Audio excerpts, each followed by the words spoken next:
Hello friends, this is part 4 of solution of mathematical physics paper 2019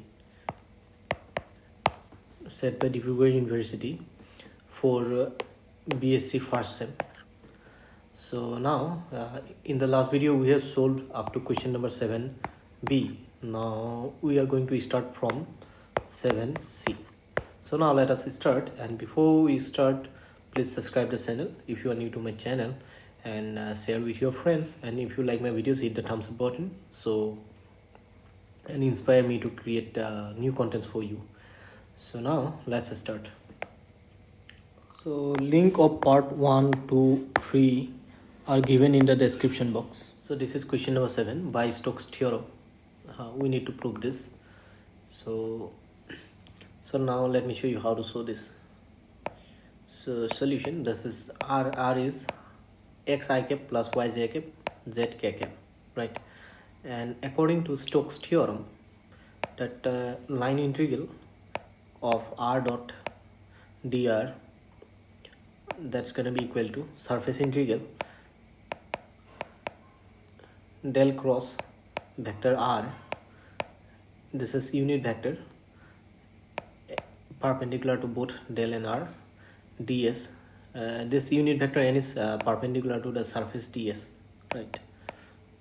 Now here you see this ds is the surface element, area element. So let's find the curl r, that means del cross r. So that's going to be given by del by del x I cap plus del by del y j cap plus del by z k cap cross r vector is this is the r vector, right? So this just here you see this is z cap here, so let me write z cap.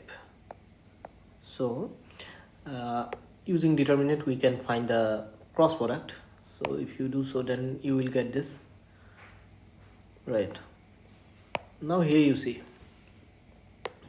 if you find here you see I cap, if you find evaluate this, then I cap will be equal to derivative of z with respect to y. So if you differentiate it partially, then it's going to be 0, right? Minus then del y by del z, partial del y by del z, that's going to be again 0. Then minus j cap, here again you see, if you differentiate z with respect to x, then also you will get 0. Then minus, if you differentiate x with respect to z, then also you're gonna get 0. Then plus k cap. So here you see derivative of y with respect to x, partial derivative, so that's going to be 0, and derivative of x with respect to y, that's going to be again 0, so it's become 0. Now you see, as we have got that as we have got curl vector r is equal to 0, therefore surface integral of this dot n cap ds will be also 0. So here you see, this is nothing but by Stokes theorem we have got this, right? So this is suppose equation number 1. Let me take this one as equation number 1. So from 1 we have got line integral vector r dot dr is equal to 0 from 1, right? So that's what we will get. So this is proved. Now let's move on to next. So here is the next question, question number 8a. Find the expression for gradient of a scalar function in orthogonal curvilinear coordinates. So here you can see, let me solve. Suppose let us consider phi of x, y, z be a continuously differentiable scalar point function of u, v, and w. These are curvilinear coordinates. Then grade phi, that's k1 tu. Tu is the unit vector along u. K2 tv, vector tv is the unit vector along v. Then k3 is tw. So here you see where these three are the unit vectors along the curvilinear axis, right? And here k1 k2 are the k3 are the scalars, right? So now you see, let me take this one as equation number 1. So I have taken this as equation number 1. Now this r vector is equal to given by xi cap y j cap z k cap, right? So r vector, if you express this in terms of u, v and w, then what you will get, h1 du tu h2 dv tv plus h2, so here it should be h3.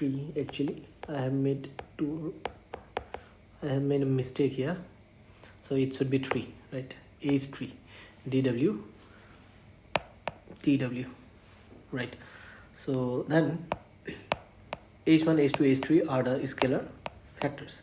This is suppose equation number 2, so I have taken this as equation number 2. Now you see d phi, this is a complete derivative of phi. So del phi dot dr, that is given by d phi is equal to del phi, that is partial derivative, right, dot dr, that's going to be given by k1 h1 du plus k2 h2 dv, then k3 h3 dw, right? So that means if you find the dot product of this dr and del phi, right, so grad phi is nothing but del phi, right? So then you will get this. So now d phi is equal to del phi by del u plus d into du plus del phi by del v into dv plus del phi by del w dw. So given by this, then here you see this is equation number 3 I have taken, and this is 4. So equation number 3 and equation number 4 we have taken these two equations. Then if you solve 3 and 4, equation number 4 and 3, then what you will get? You will get k1 h1 is equal to del phi by del u, right? k2 h2 is equal to del phi by del v, and k3 h3 is equal to del phi by del w, isn't it? If you compare these parts, here you see k1 h1 with this, k2 h2 with this, that's how if you compare, then you will get those values. Yeah. Now you see, let me write these equations. Equation number 1, 2. First let us find k1, k2 and k3. These are the values of k1, k2, k3, right? So now what we're going to do, so let us put these values k1, k2 and k3 in equation number 1. So let us take another new slide. So let me copy this equation number 1 to write in the next slide. So here this is the equation number 1 I am writing here, and let us put these values of k1, k2 and k3, right? These are the values we are to put in equation number 1.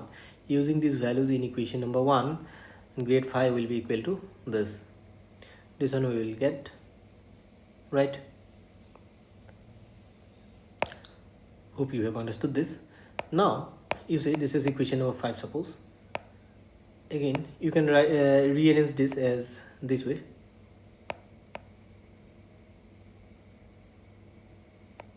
right? 5. So this portion you can see, this is nothing but your del operator. This is your del operator.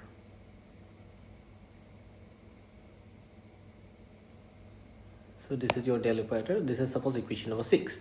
So now what we're going to do here, from 6 what we can write, del u. If you take del u, so this is the del operator, right? So if you operate on u, here you see derivative of u with respect to u, that's going to be 1, and with respect to v, that's going to be 0. If you differentiate u with respect to w, then that's going to be 0. So that's what we will get. Therefore we will get this plus del u by del v, del u by del w. These two will be zeros, right? and here you see this first term del u by del u, that's going to be 1, del u by del u, that's going to be 1. So we have got that del u is equal to tu by h1 del v. Similarly we can find del v, t v by h2, and del w is equal to tw by h3. That's what we will get. So as del u we have got this value, similarly we have got del v and del w as well. So now you see, using these results in equation number 5, if you use these results in equation number 5, then what you will get? So we're gonna get grade phi. So let me clean this first. Here you see, you will get grade phi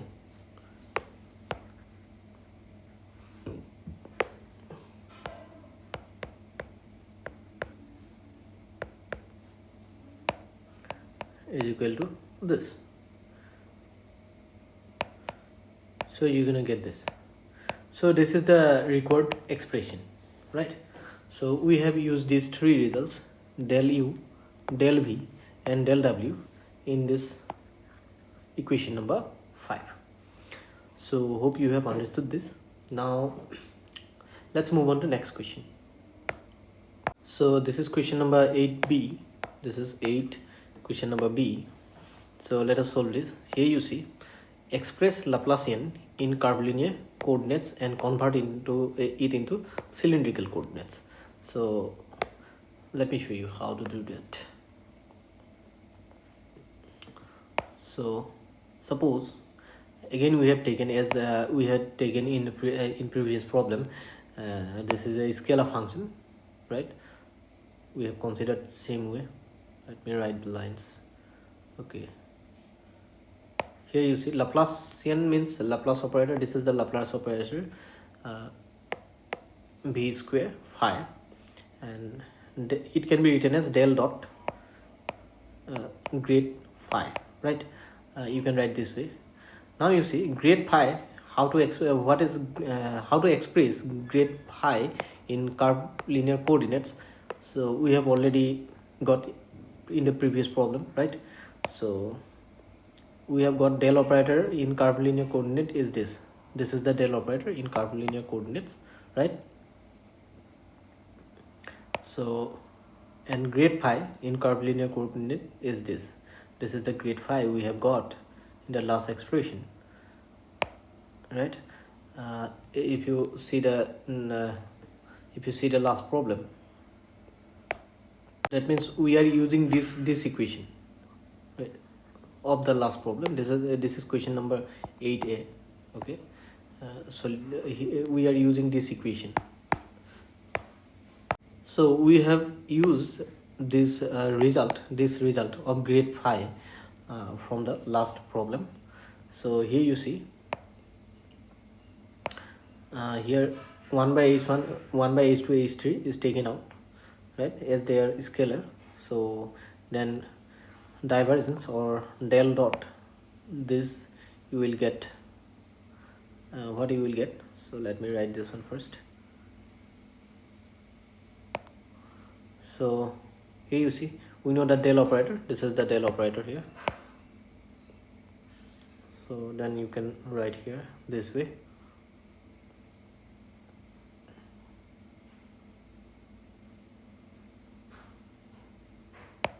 So here you see, and this is nothing but this result is nothing but dot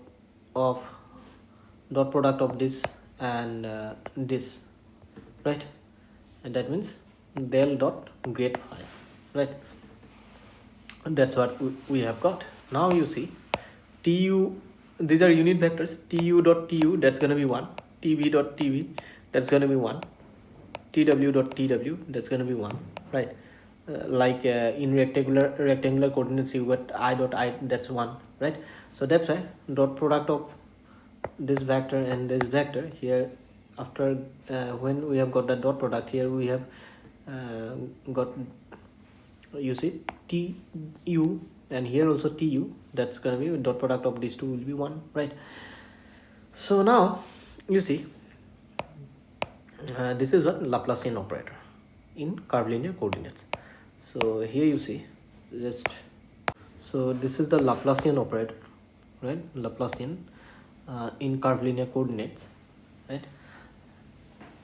When Laplacian operates on this scalar function phi, then we get this, right?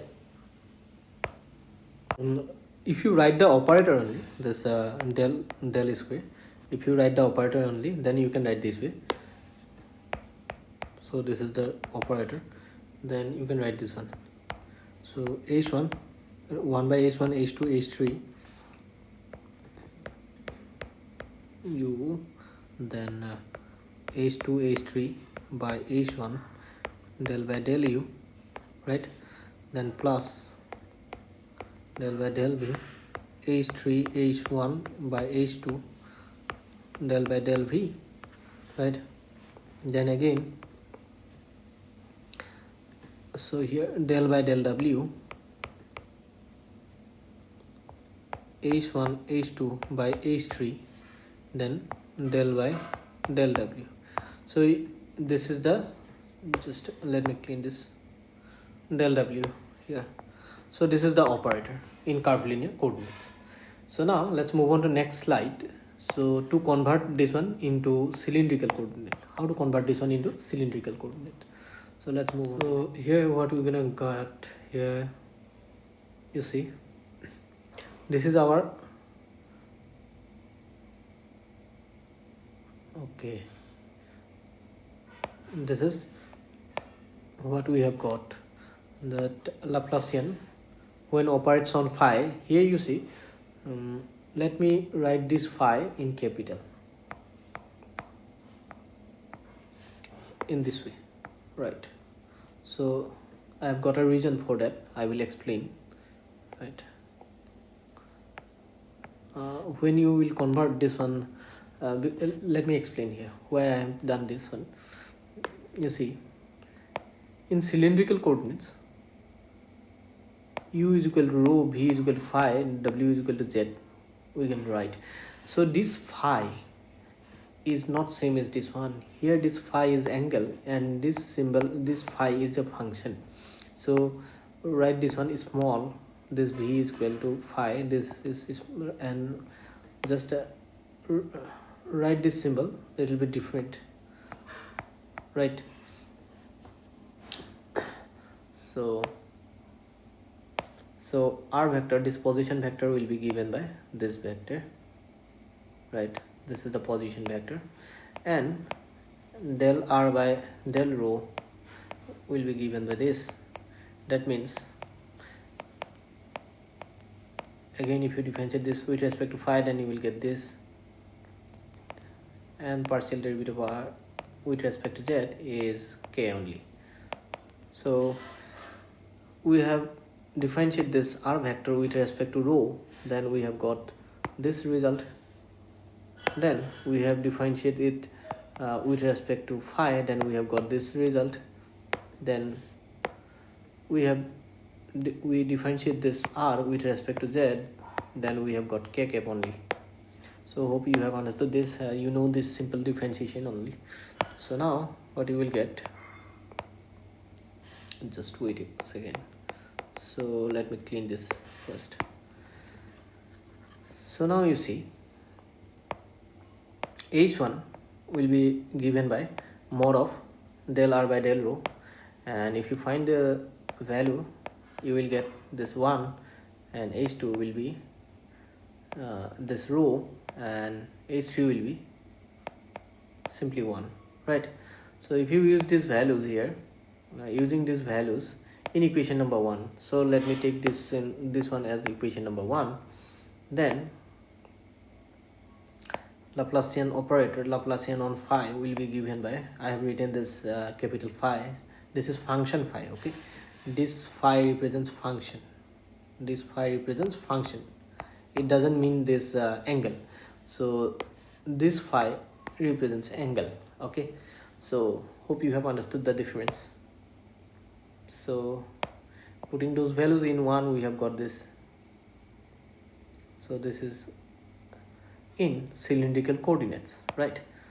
So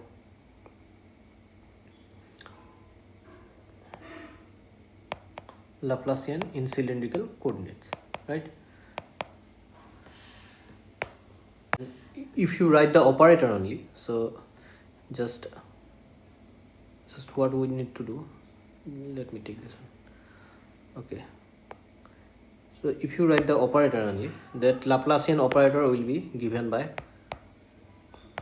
1 by rho del by del rho into del by del rho plus 1 by rho second order partial derivative with respect to phi, then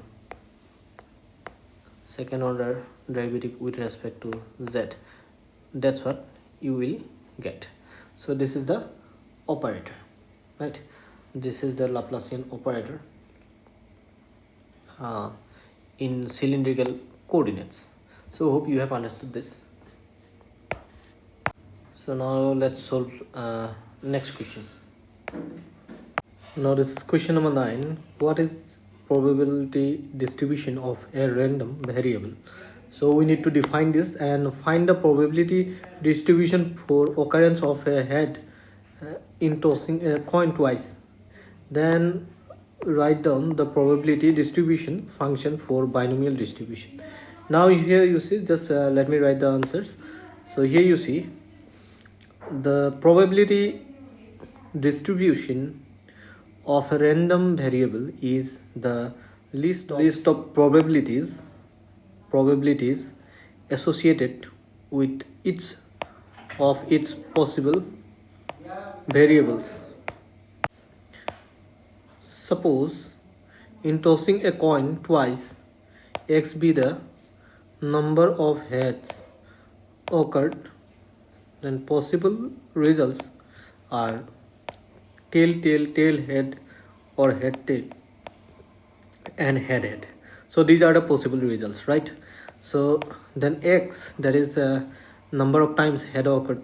So here you see, so in the first one there is no head, in the next two 1 and next one is 2. So here it is 1 1 2, right?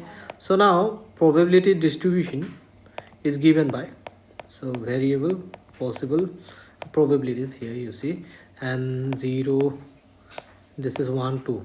So probability of 0, so we are getting ones only, 1 by 4. There are 4 results out of 4. There are 4 results out of 4, we are getting 0 ones only, so that's why 1 by 4. Then here you see, and we have got 2 times 1, so that's why 2 by 4, that's going to be 1 by 2. Then we have got 2 ones only, so 1 by 4. So now probability distribution function for binomial distribution is given by, so PR n combination R, p to the power r, q to the power n minus r. So these are the meaning of terms. So let me write here.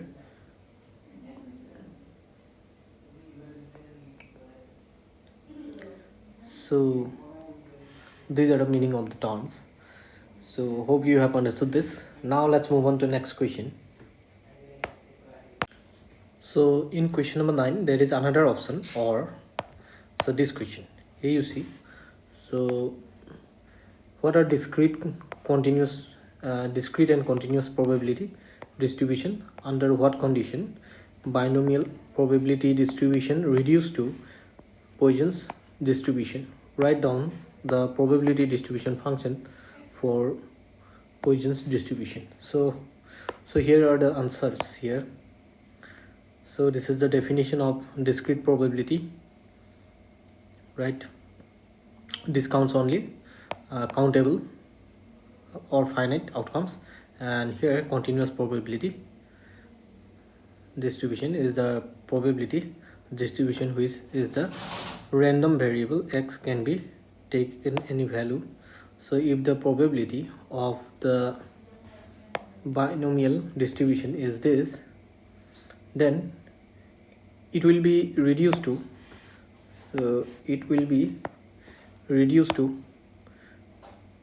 Poisson's distribution under the following conditions. So these are the conditions. When n tends to infinity, n tends to infinity here, p tends to 0, and n into p, that's going to be lambda, which is finite, right? And the probability distribution function for Poisson's distribution is this. So this is the required answer. So hope you have understood this. Now let's move on to next question, the last question, question number 10. Then this mathematical physics paper of 2019 set by Dibrugarh University will be completed. So this is question number 10. Here you see define Dirac delta function and express it into in terms of rectangular function. Here you see Dirac delta function. It is a function whose value is infinite at a point on the number line and 0 everywhere else.